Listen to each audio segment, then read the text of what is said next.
more importantly than anything, I would be harnessing my first party audience data more on the service side.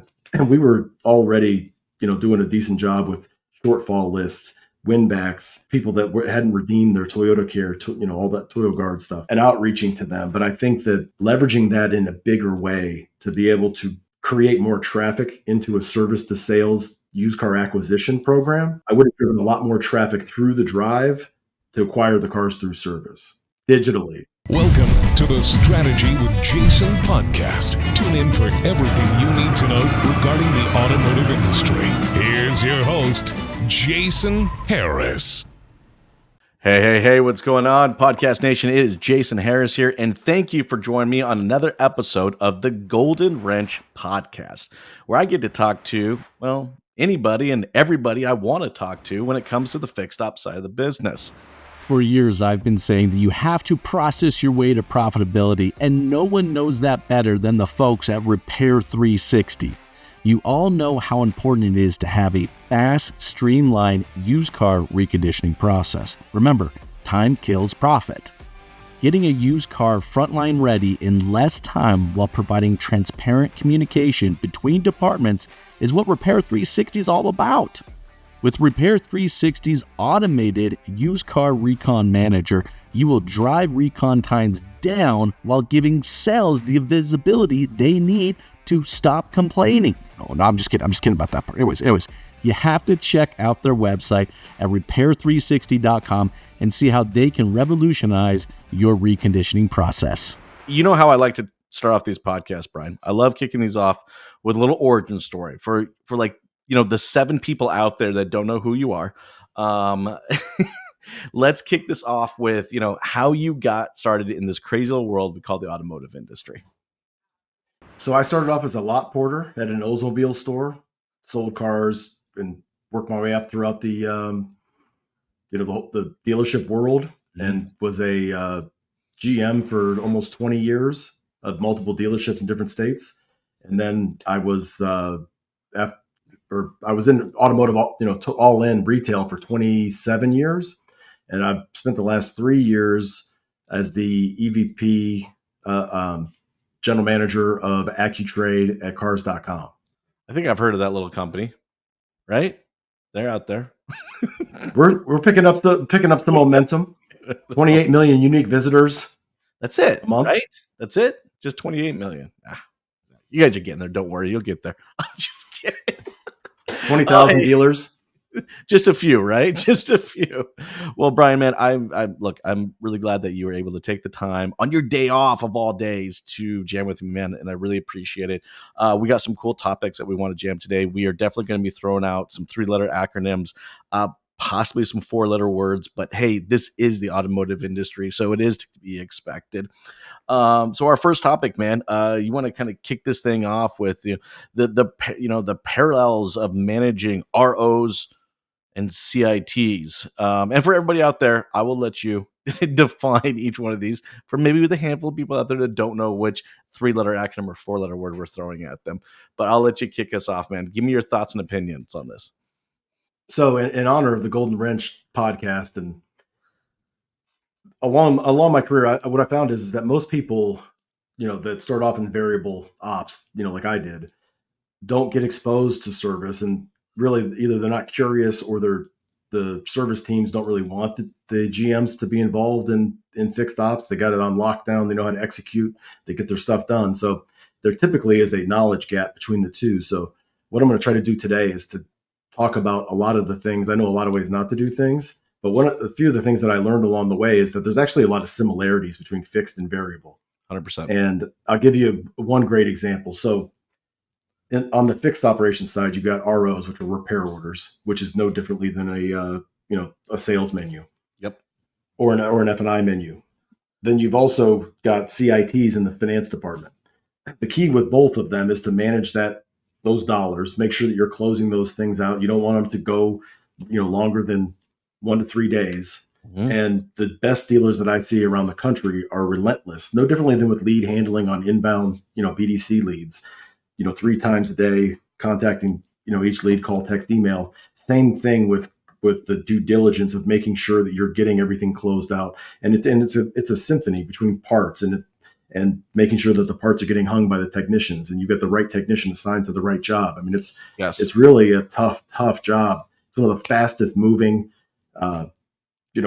grueling, intense, jobs that there are out there. Similar to an F&I manager, you got to sell. You've also got to be good at your paperwork. Hopefully Exactly. you are. They have two different people doing that. But when you look at CITs and work in process, those two things are very, very similar. And I think a lot of dealers think that service has nothing to do with sales. And there's other parallels. Parts Well, inventory, buckets, inventory for used car buckets. It's all relative. Well, you know what? That a lot has to do with, I think, the way that maybe our businesses are structured on a P&L, where we put them into silos, so that from an accounting perspective. But I feel like we have a tendency of putting them into silos even outside of an accounting perspective, right? I mean, how often, how it's like, even though the parts department, the service department is pretty darn connected to them, even though it's maybe only a wall, I feel like sometimes, it's like Morse code back and forth to, in their communication. And, even worse sometimes in the sales department and back out to the service department, right? It's just like they're out there with flags trying to tell Well, people. Morse code is a pretty good analogy with some of Right. the tools where you're communicating back into the shop with. Well, and that's the thing. So it's like I know that, either intentionally or unintentionally we create these silos. But this is where I wanted to go with this, because I want to kind of get your thoughts and opinions of kind of how we break that down. I know we look at everything from a kind of a people, process, and a technology perspective, but these silos do have to be broken down to effectively just get shit done faster, right? Well, so it's interesting that you asked that question because that was the last project I worked on when I was in retail before I left. There you go. And I was obsessed with that because we had gone digital. We were, paperless on the sales side, but we were not on the service side. Of course. And as I started breaking it down step by step, piece by piece, you got to start with the inbound lead, just like you do in sales, right? So how is that lead coming in? Do you have a mobile number? Do you have a VIN number? What's the single source of truth?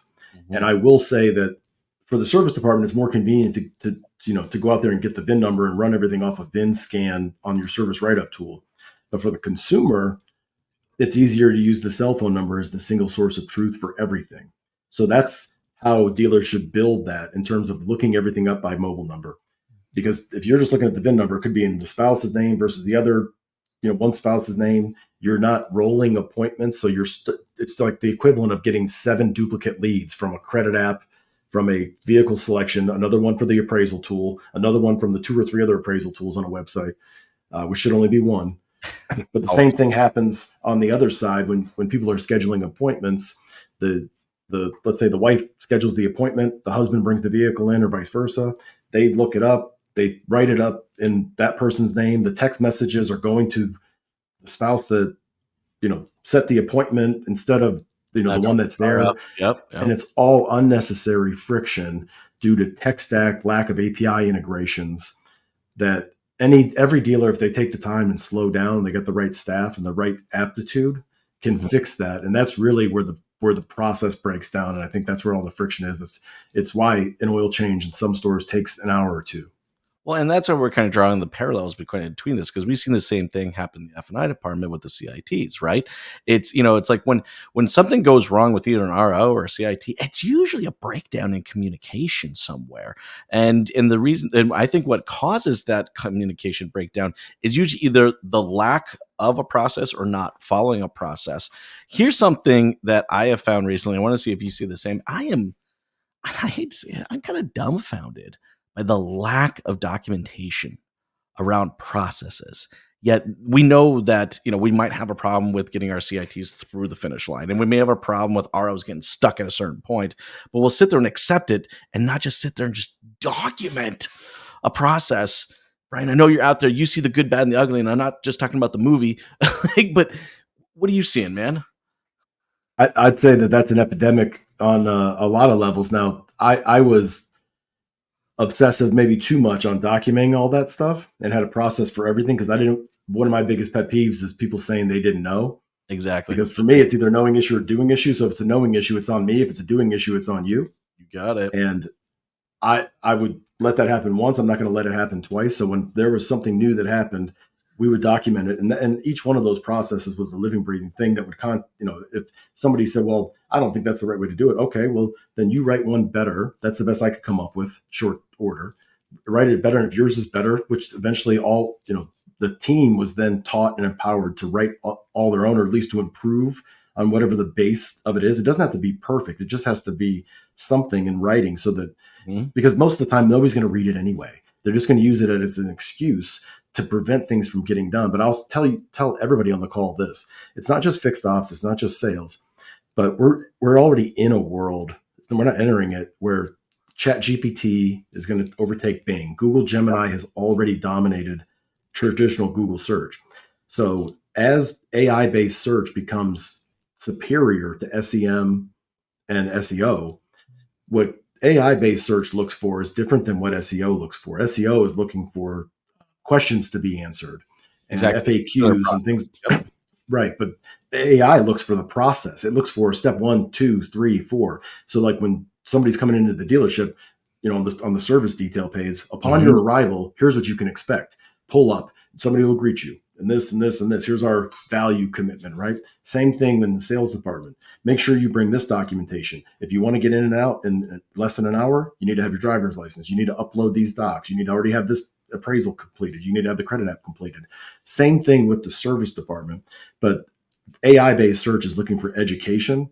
And if you don't have processes in place, not just to hold your people accountable, just so there's clarity, there's a quote, when expectations are clear, decisions become easy. And that goes for everybody's staff. I love the fact that you've kind of put that correlation together because, and again, actually just one quick message on that topic is like, look, because of those tools, I actually don't think you have an excuse not to document a process. I mean, Brian, I think, me and you have been creating playbooks and documenting processes for many, many years.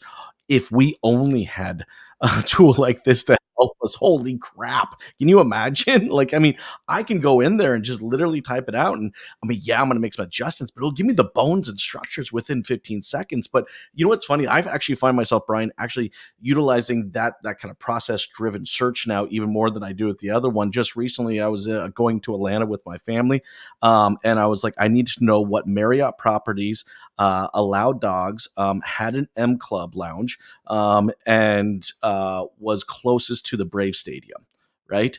Like search can't handle that many type of 1, 2, 3 type process functions, right? And sure enough, there it is. This hotel, this one. And these are the only ones that are close to. Oh, and then I had to go back. Oh, fuck, I forgot the pool. I need a pool too because I got the kids with me. Added that into it. Then it spit out the only 2, right? It was 2 years ago. My wife was freaking out. We gotta plan all this stuff to go to Switzerland, and just like always, we're in the automotive business. We don't have time to sit there and do all that research and the patience for it. At least, most don't. So I typed it in. I said, I'm going there from this date to this date. I'm going to have 2 daughters, age this and this, with my wife. We want to do some outdoor stuff, write out an itinerary for the whole 7 days. And we got there, checked in, and the concierge there at the Mandarin, he was like, hey, let me help you out with booking everything for you. And I said, well, this is what this thing said. And we already made reservations on a bunch of these different things. And he's reading and he goes, what travel agency gave you this? I said, no, it's just ChatGPT. He's like, this is exactly what I would have recommended. Isn't that awesome? I know we're going down a little bit of rabbit hole, but this is the way the world is working. And, if we're going to, ensure that ROs are not getting clogged up and we're that are, similar to our CITs, not, getting to the finish line, and we're not creating these silos, then, we have to have these a documented process. And I just don't think there's any excuse anymore to not have a documented process. There just isn't. There's just no excuse. There are tools out there that just make it straight. Let's jump into our next topic because I love talking about this. Because I've actually been approaching this for a long time. So the similarity is going to ELR and hours per hour. Because I remember when I got into the business, right? Like I was measured on ELR. That's how I was measured. And boy, when I started looking at that and starting to compare that to my pay structure, boy, did I have a lot of questions to go along with that. Because how much control did I really have over that ELR? Anyways, I know you got some thoughts. Let me allow you to get on your soapbox, and then I'll jump on mine. So I'll start off by saying that AI is going to, it's already happening, but enable service advisors, F&I managers to sell more product. It's going Mhm. to allow and automate a lot of the CITs. It's going to allow, enable a lot of the auto billing. There's already, you and I both know software people that are building that stuff as we speak to do auto bill and to automatically, register all that stuff, pull it out of the DMS and register it on the OEM's website. So that is in the immediate or very near future. So when that happens, what's left to do? What's left to do is human interaction, greeting clients, delighting them, and selling more products. Isn't that And when awesome? you can make them feel better, they will buy more products. And when you can have more time to add value because you're not doing all the administrative stuff, you can talk to more people, cycle time goes up, all those things that happen. But I will say that when you compare ELR, effective labor rate, to uh, you know PVR and F&I, those are Sure. like the two. And then you've got hours per repair order, hours per RO is equivalent of products per deal in the finance department. So think of those two in the same way. They're very But similar, and when I'd love to get your stance on it. oil changes and brakes and maintenance items that are low margin could be comparable, that can become excuses or reasons why an ELR goes down, Sure. which is why it should be broken out separately. Just like cash should be broken out separately. Not to say you can't run $1,400 a copy on cash deals, but a lot of Mhm. people say, well, I just got all these cash deals. I can't make any money. And then they run $300 a copy on cash deals instead of trying to maximize all of them on their own standard Yeah, and because trying to make $2,000 or the $3,000 and $300 actually sell the products you should. Yeah. But those are the correlations between the two. They're very, very similar. I don't think a lot of people see the parallels there. Well, I think there's some similarities, but I also think, and I love, because I am going to go down the rabbit hole of pay structure, because I don't get to always talk to people that have experience in this, and I still don't think today that to meet the objectives that we're having around building better customer experiences, that are, we may have created the goal, but then we've maintained a pay structure that doesn't necessarily match that goal and objective. Do you know what I mean? There's No, what we've done there's is a fight we've here. created a pay structure that's very similar to sight unseen appraisals, street purchases, buying cars from Mhm. consumers like CarMax, where it's not it's not enticing enough for our associates. So what happened is, since ELR was a component and hours per RO, if you get somebody that's just coming for an oil change, there's no motivation to do that or to get people Exactly. to really incentivize them to come back. So what happened? Jiffy Lube, Valvoline, all these independent shops. That's why they have so much market share, and it's because of those pay plans, and because the pay plans don't incentivize that. That's not how Jiffy Lube and Valvoline pay plans work. It's completely different play with a 100%. career path and everything like that. So to your point, the pay plans have achieved an objective, just not the objective long term that everybody wanted. Well, it just hasn't caught up yet, right? It's like, I think as an industry, we've caught up to the fact that, yes, a better customer experience is going to ultimately give me better results. I mean, there's one number that still hasn't moved in the fixed op space that does stress me out a little bit, and it's the number of people that fall off servicing with us once the warranty expires, right? And I think, maybe it's a lack of education, maybe it's I don't know exactly, and I'd love to maybe kind of get your thoughts on this too, right? It's just like, like the OEMs are telling us, oh, you're doing great, you're amazing, you're in the top 10 in your region for da da da da da. But then you look at how, and it's still, for most dealers out there, it's over 40 to 50, sometimes more, up to 60%, between 40 and 60% of people leaving the service department once that warranty expires. And it's like, all of a sudden we're just getting slapped in the face with it. But I want to kind of get your thoughts on this, and just like, is the OEMs kind of leading us down the wrong direction here? Or is it, anyways. Well, it depends. It depends on the OEM, depends on the program, and I can tell you who's doing it right, and that's Southeast Toyota. And they've Mm, got Dealer Tire in there, and they've got, I mean, they have whole teams that are dedicated to this, to building out quick service and making sure the quarter time's being executed and all the things that go into that. And they would have massive amounts of data around this, because it's easy to sit there and just say that's the way it is everywhere, because it kind of is. But mhm. just because it is doesn't make it right. And when you focus on the time and accuracy of getting everything done, fixed right the first time, when you can get down to a 45-minute efficient oil change, people come back and the retention goes up. And like in their case, Toyota loyalty experience, which is, service retention goes up, and you can see it go. I mean, there's a direct parallel to those two things. So the better you are at quick service, and a lot of people say, well, 60-minute oil change, that's a pipe dream. And it's not. It's just a matter of breaking it down. You can't keep sawing with a dull blade. You got to stop for a second, look around, and start sharpening it before you come back at it, because you can't keep on doing the same thing expecting a different result. No, you're 100% right. I think I like where we're going with this. It's kind of like step one. We have to be affordable, or at least competitively priced, right? Which I actually find most dealerships are. To be totally honest with you, I really do find that. And then there's the convenience of time. Yes, that is our next hurdle. We do have to commit that, because our competition is, for the most part, spreading that in our face. Like, hey, we can do it. And the funny thing is, not only are they pushing that into our face, but they're, look, we all know, the average Jiffy Lube, Mr. Lube, Quick Lube, whatever, is usually more expensive 20% than we are ourselves, right? And so then I think it kind of goes down into retention. And I don't know, like, I know some portion of retention comes from convenience, right? Because I know this myself, right? Like there's a coffee shop up the street that I go to. Is it the best coffee in town? No, right? Is it convenient because I literally pass by it while I'm dropping off the kids at school in the morning? Yes, right? So I think as an industry, we almost have to start looking at what goes beyond retention and goes into what we call advocacy, right? And I'll Brian, tell you a few things, because I was obsessed with this at the end. yes, go for it. The clients don't want to answer the same questions multiple times. When they get out of their car and you're greeting them, they don't want to tell the next person 2 feet away their name again. And then when they go over to get handed off to another person, the service advisor, because the valet is doing the walk around with them and taking the battery, tread depth and all that stuff.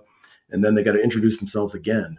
And then they walk over, and then somebody else forgot their name again, or they had the wrong, or they can't look it up because it's in the spouse's name, like I was mentioned earlier. And and I'm showing an appointment for you, because the appointment was set up under a different, they could have seen it with the cell phone number or the household address or something. 100%. So it's that, and it's like not one of those things. It's when there's like 2, then 3, then 4, and then, okay, now you said it was going to be 60 minutes. It's been 90 minutes. Nobody updated me along the way. Kept informed, kept updated, either if somebody's in a loaner car, a rental car, a pickup drop off, or in the guest lounge, was by far the biggest issue. And at one point, it was 68% of our phone call, inbound phone activity, was just people calling us to see if our a status update.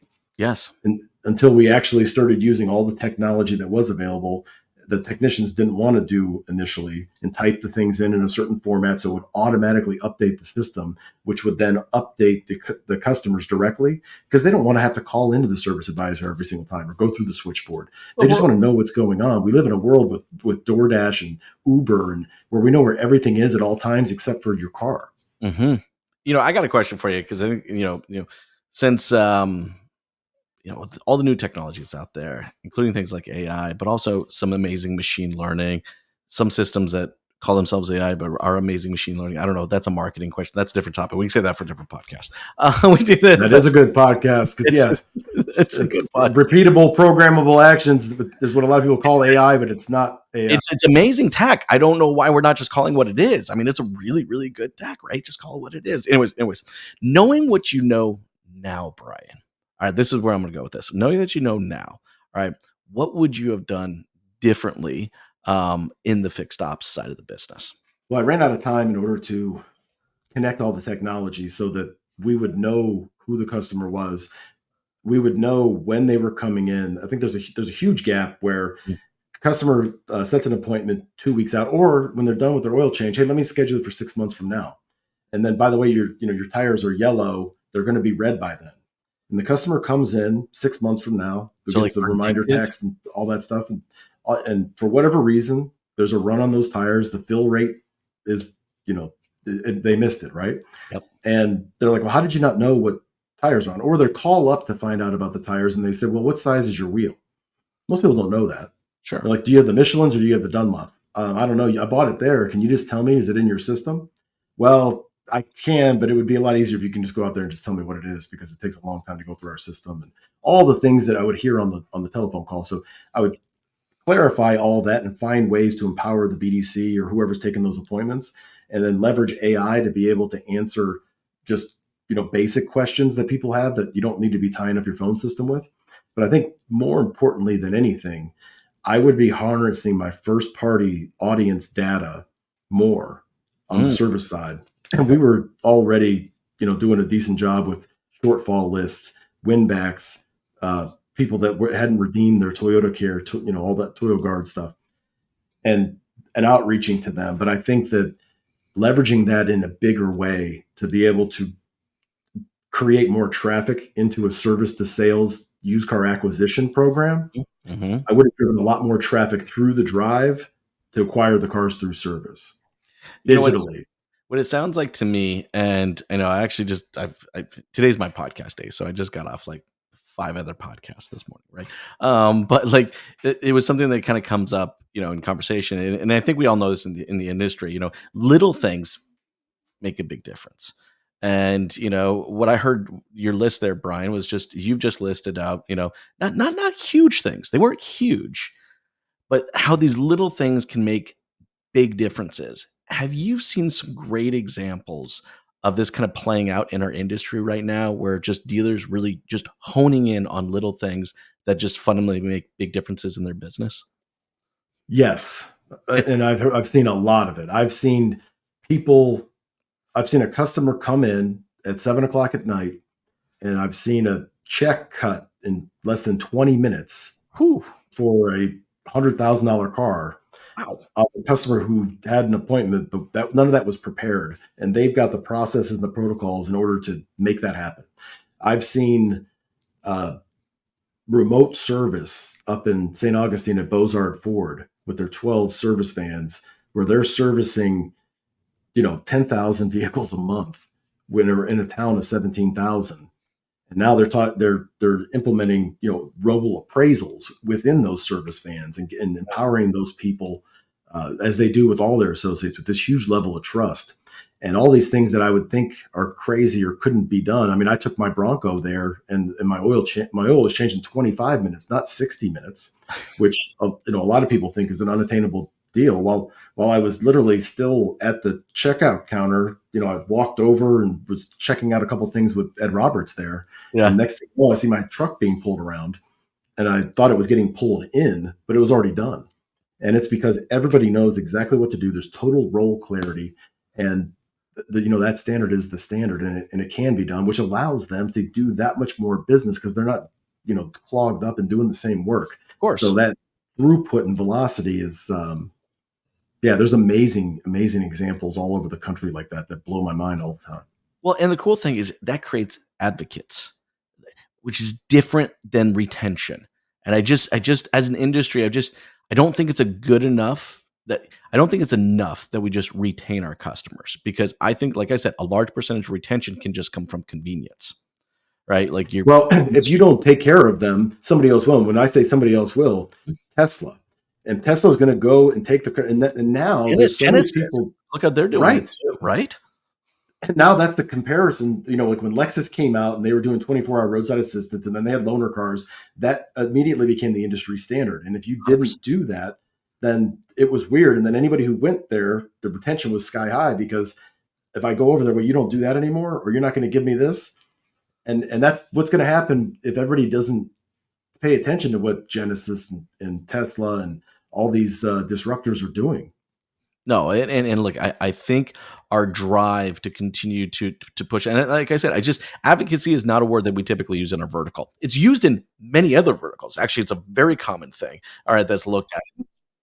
And but yeah, but and it's also, it's another term that we don't use. We don't use net promoter score in our vertical very much, right? And for anybody out there watching and listening, you don't know what a net promoter score. It's actually a really simplistic question. Would you refer us to a friend or family? Like, because really at the end of the day, that's advocacy, right? I mean, dude, I've been both me and you have been on the marketing side.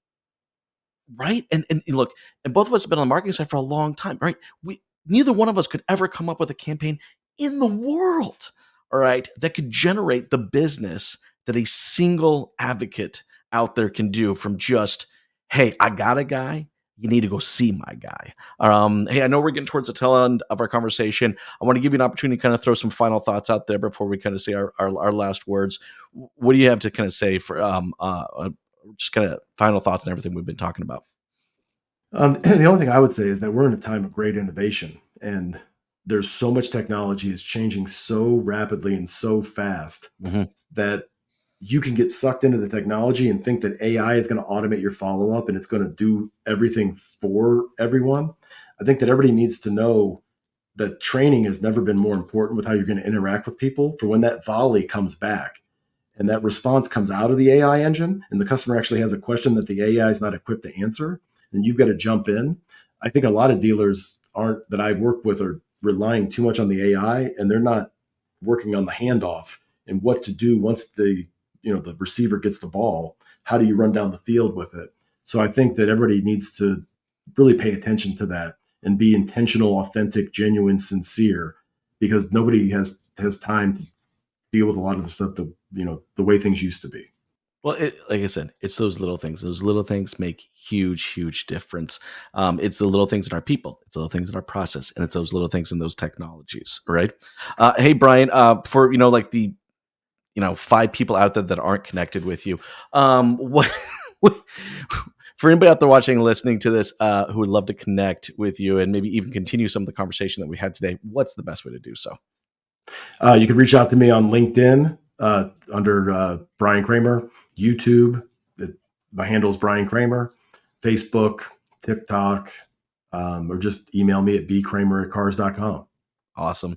Hey, man, thank you so much for taking the time to jam with me. Hey, if everybody out there is watching this, if you like content, they're watching it live. They're watching it live. Here's the biggest compliment you can give to myself or Brian. Share the show.